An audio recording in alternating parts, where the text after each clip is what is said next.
At this point, we've had a taste of what the European world was like at the beginning of the 19th century. We've seen the political and cultural upheaval brought about by the French Revolution, and we've seen the progress of theoretical science and natural philosophy both in France and in England, as well as toward the continent in Frankenstein. Now, I want to narrow the scope of our focus for a bit to England and to what is widely known today as the Victorian Age. Named after Queen Victoria, who reigned from 1832 to all the way up to 1901, it was a time of industrial and economic boom, political and religious reform, and social upheaval that was seen at the time to be wholly unprecedented. Things in England had remained relatively the same since the Middle Ages. The country's wealth had always been tied up in land and in farming, making the aristocracy and the landed gentry the primary decision makers when it came to politics. But now things were changing. A new avenue of wealth had opened up, which created an entirely new interest group with stakes in national policy: the middle class. This avenue was industry.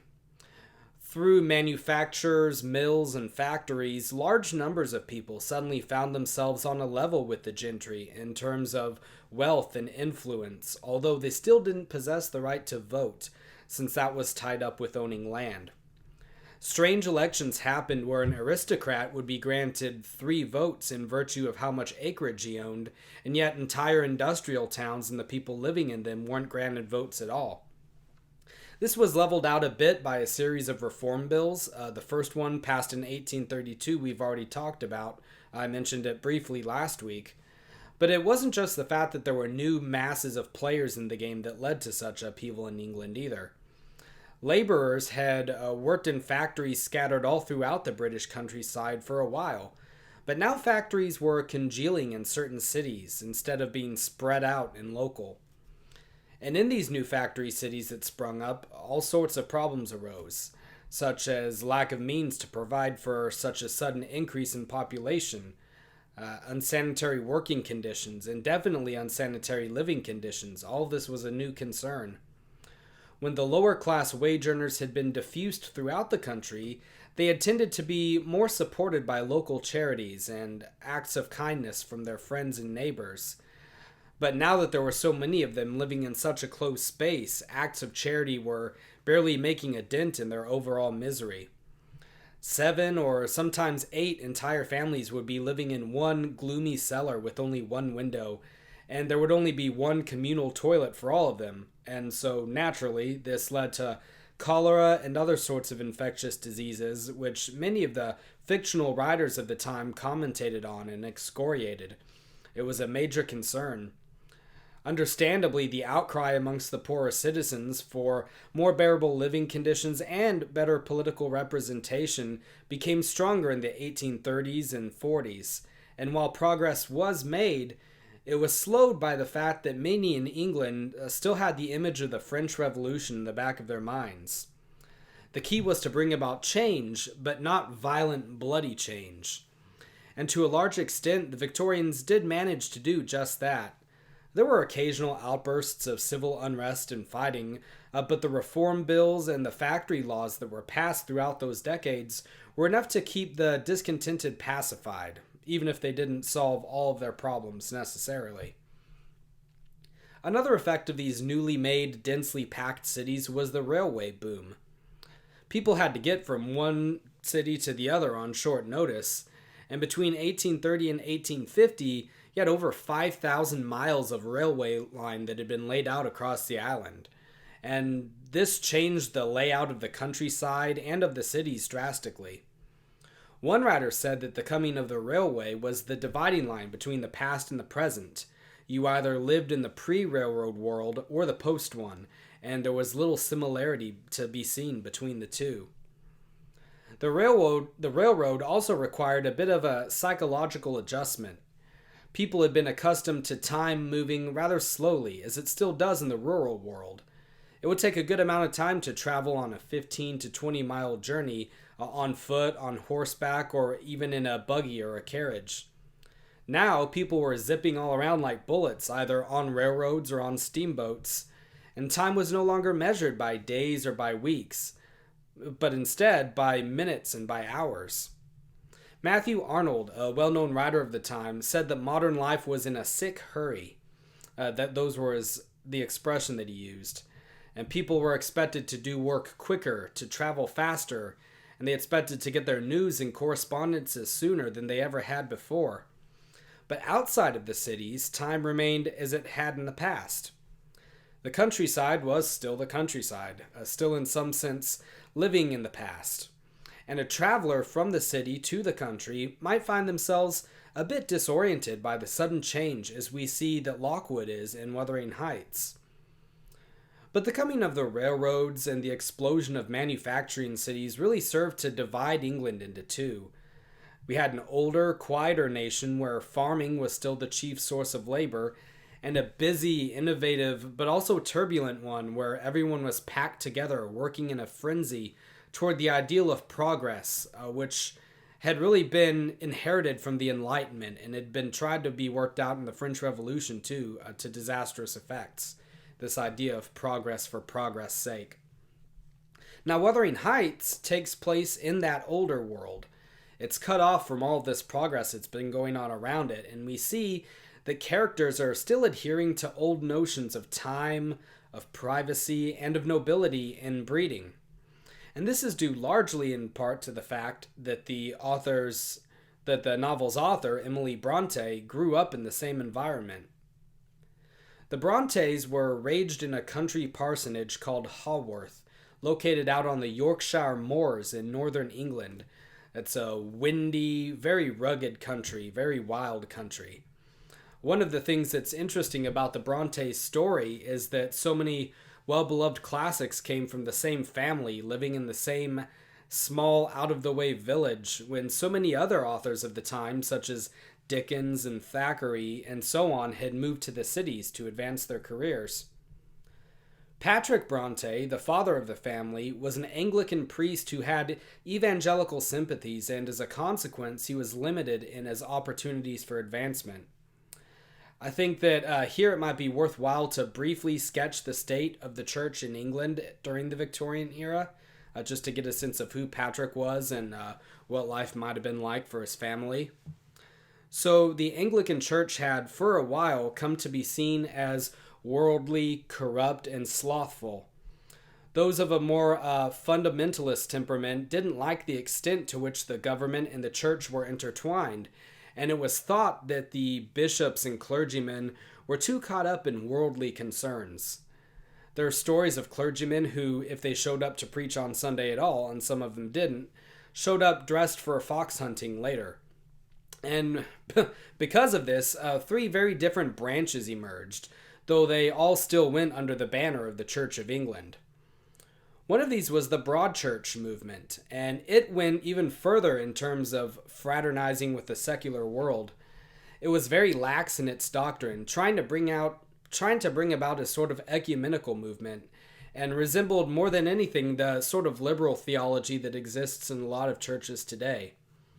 It was skeptical of scripture and of received tradition, and many in the Broad Church movement welcomed the emergence of evolution and evolutionary thought when it came about in the 1850s and 60s. Another branch was known as the Oxford movement, and this was headed by a theologian and poet named John Henry Newman. The Oxford movement advocated for putting an end to Parliament's control of the church, and for the church to be the final authority in all things. The Oxford movement had a strong Catholic inclination to it, though. One of its members even joked at one time that we're Catholics without the Popery, and Church of England men without the Protestantism. And this really hampered the movement's growth in a nation which was, as a rule, vehemently Protestant in its traditions. When John Henry Newman eventually converted to Catholicism, a lot of people saw it as a kind of ripping off the Band-Aid quickly sort of thing, and that put a kind of an end to any steam that the movement had gained. Now, the third branch comprised a number of dissenters, ranging from Presbyterians, Methodists, and Baptists, who were known collectively as the Evangelicals. So the evangelicals were much more focused on the personal faith of the believer and placed more emphasis on the authority of the Bible than on the authority of the church.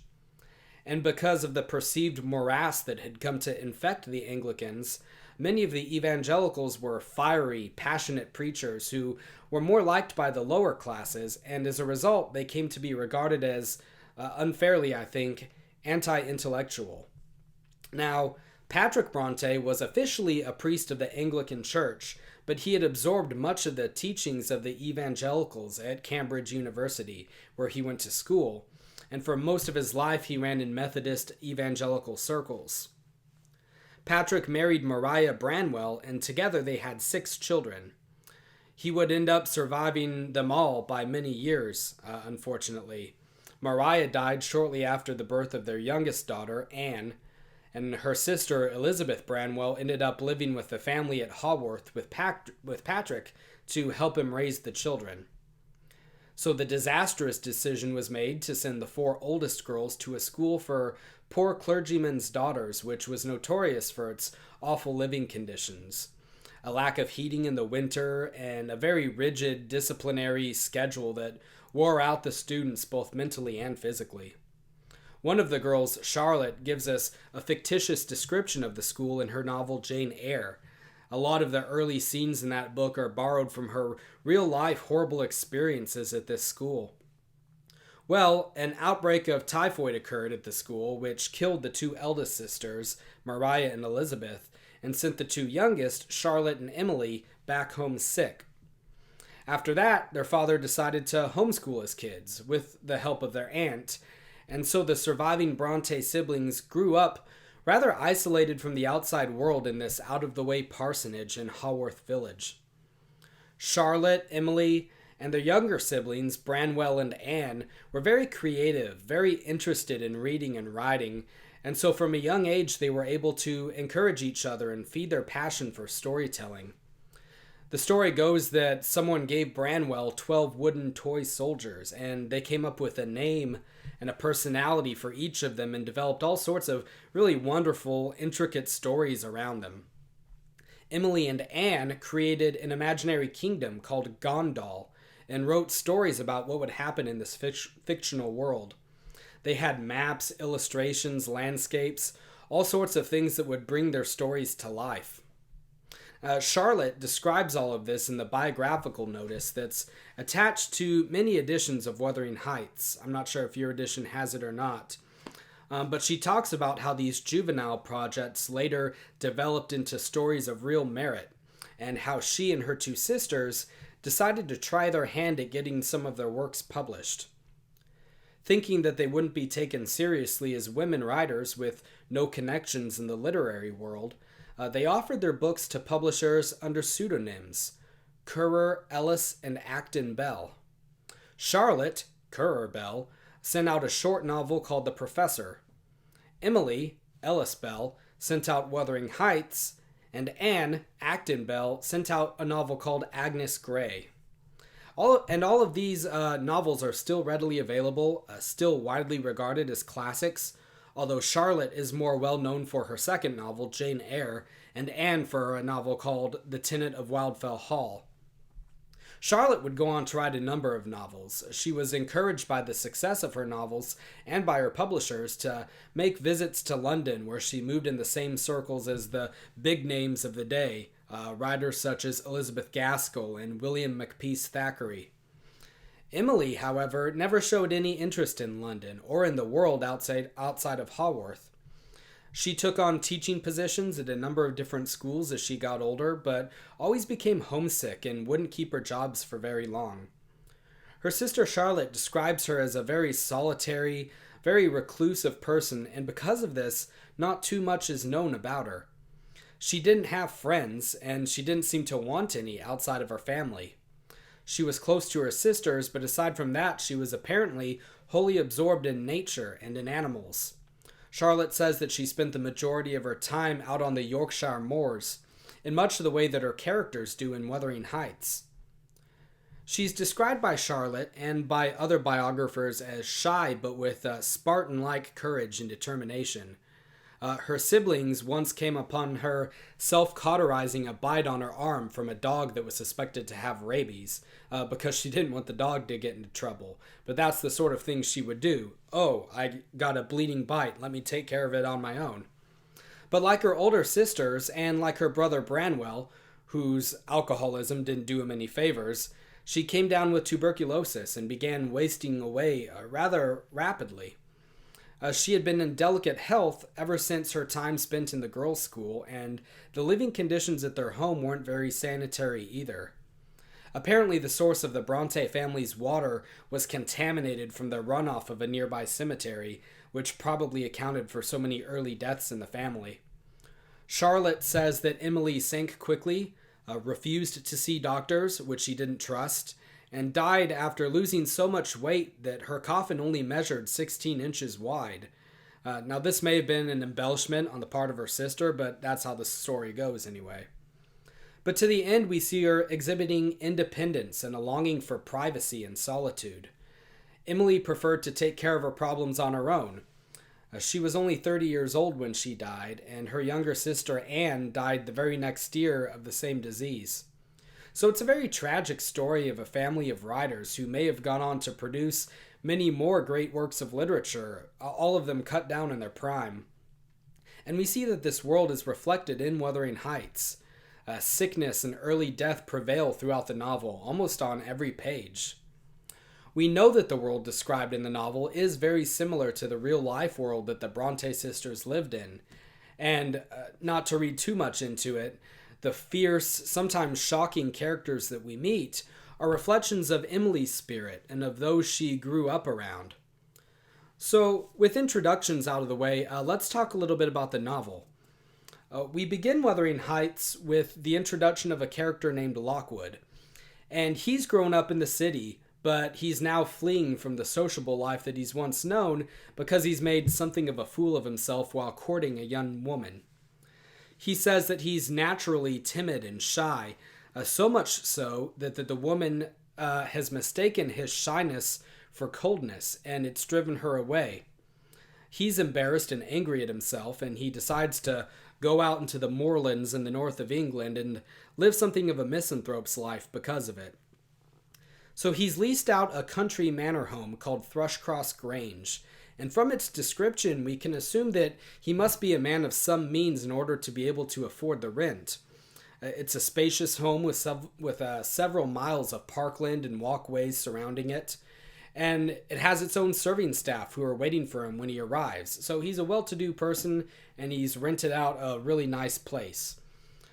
Lockwood's landlord is his next-door neighbor, and he lives a few miles away up beyond the parkland on the stony barren moors in another manor home called Wuthering Heights. It's less impressive than Thrushcross Grange, but it's more sturdy and it's built to withstand the strong winds that buffet it. The landlord's name is Heathcliff, and Lockwood sets out to meet him and notes that he really seems reclusive and unwelcoming and almost suspicious. But at first, Lockwood takes this attitude for a sign that he's like himself, naturally shy, and it just comes off as coldness. But he's being remarkably obtuse here. Everything in Heathcliff's demeanor and conversation should be giving him enough of a hint not to come back. But this actually makes Lockwood feel more sociable. He decides that he's going to go back and visit him the next day. So he's a very intrusive character. He hops the fence when no one comes to let him in the next day, and then he goes and hammers on the door for admittance. And remember that he wasn't invited. Heathcliff told him that there wasn't any need to come back. The servant, Joseph, won't even let him in the house, so you would think somebody might turn around and walk away at this point. But then he's admitted by a young man who Lockwood first takes to be another servant. The man has a wild, uneducated appearance, but he notices that he doesn't behave like a servant in the presence of Heathcliff or in the presence of the other resident of the house who he shortly meets, Mrs. Heathcliff. Now, she isn't any more welcoming than Heathcliff himself. Everyone there seems to feel annoyed that their new neighbor is being an inconvenience to them, which is understandable, but there's something more serious at work here, and Lockwood begins to feel it. Heathcliff and the missus seem to hate each other. Mrs. Heathcliff takes offense when Lockwood mistakes her for his wife, and Heathcliff has to correct him and let him know that he's actually her father-in-law. Then, Lockwood assumes that the uncouth, wild young man is Heathcliff's son, but he's wrong again, and that makes the young man angry. He says that his name is Hareton Earnshaw, and then he storms out in a huff, and Heathcliff tells Lockwood that his actual son isn't alive anymore, so Mrs. Heathcliff is a young widow. Well, while Lockwood is trying to figure out who everyone is at Wuthering Heights and what their relations to each other are, a snowstorm blows up and prevents him from going home, and none of the inhabitants are willing to help him.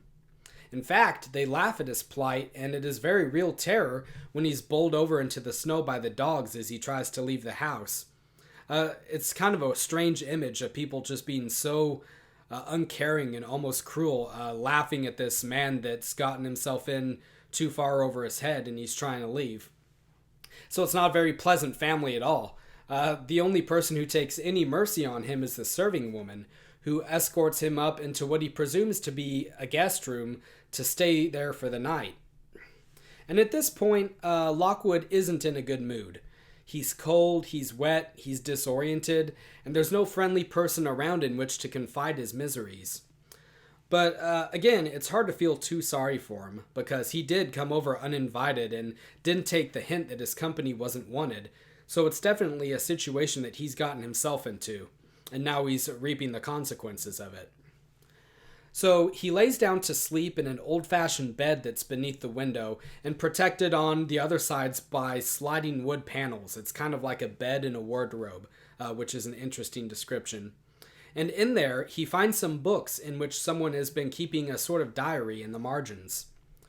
This someone is a person named Catherine. And in the events that the journal relates, it's clear that she's a young girl and that she's childhood friends with Heathcliff. She writes about how Joseph is always scolding them and about how her brother, Henley, is a bit of an abusive guardian. But who is Catherine? On the window ledge, Lockwood reads her name written over and over again with 3 different surnames attached: Earnshaw, Heathcliff, and Linton. We're not told yet what her exact relation is to Heathcliff or to the uneducated young man whose last name is also Earnshaw, so there's a bit of confusion here. But as Lockwood is reading these journals, he drifts off into sleep and he has a series of fever dreams brought on by the cold and the unfamiliar environment. And then, in one dream, he hears a branch tapping on the window right beside the bed. And using dream logic, he breaks one of the window panes and reaches out to tear the branch away, and a child's hand grasps his wrist, which is frightening. And then we read, "The intense horror of the nightmare came over me. I tried to draw back my arm, but the hand clung to it, and a most melancholy voice sobbed, 'Let me in! Let me in!' 'Who are you?' I asked, struggling meanwhile to disengage myself. 'Catherine Linton,' it replied, shiveringly. Why did I think of Linton? I had read Earnshaw 20 times for Linton. 'I'm come home. I'd lost my way on the moors.' As it spoke, I discerned, obscurely, a child's face looking through the window. Terror made me cruel, and finding it useless to attempt shaking the creature off, I pulled its wrist onto the broken pane and rubbed it to and fro, till the blood ran down and soaked the bedclothes. Still it wailed, 'Let me in!' and maintained its tenacious gripe, almost maddening me with fear. 'How can I said at length. 'Let me go if you want me to let you in.' The fingers relaxed, I snatched mine through the hole, hurriedly piled up the books in a pyramid against it, and stopped my ears to exclude the lamentable prayer. I seemed to keep them closed above a quarter of an hour, yet, the instant I listened again, there was a doleful cry moaning on. 'Begone,' I shouted, 'I'll never let you in, not if you beg for 20 years. 'It's 20 years, mourned the voice. 20 years. I've been away for 20 years. Thereat began a feeble scratching outside, and the pile of books moved as if to thrust forward. And that's the end of the dream. So Lockwood cries out in his sleep as this is happening, and this rouses Heathcliff to come into the room. Heathcliff doesn't know that Lockwood was sleeping there, so when he sees movement, it terrifies him so much that he drops the candle that he was holding. And then we get a strange gesture on Heathcliff's part. Lockwood almost feels embarrassed that he oversees it, because he regards it as an act of superstition that's unbefitting of a gentleman who he thinks that Heathcliff is. Heathcliff, after hearing about Lockwood's dream, or nightmare I guess we should say, goes to the window, throws open the casement, and begs for the ghost of the girl to come into him. And when she doesn't, he breaks down in convulsive sobs. So it's not the typical reaction that we would see from someone who has just heard about a ghost at his window. But Lockwood suddenly remembers that in the journal he read, Heathcliff and Catherine seem to be really close. Either siblings or friends, we can't tell.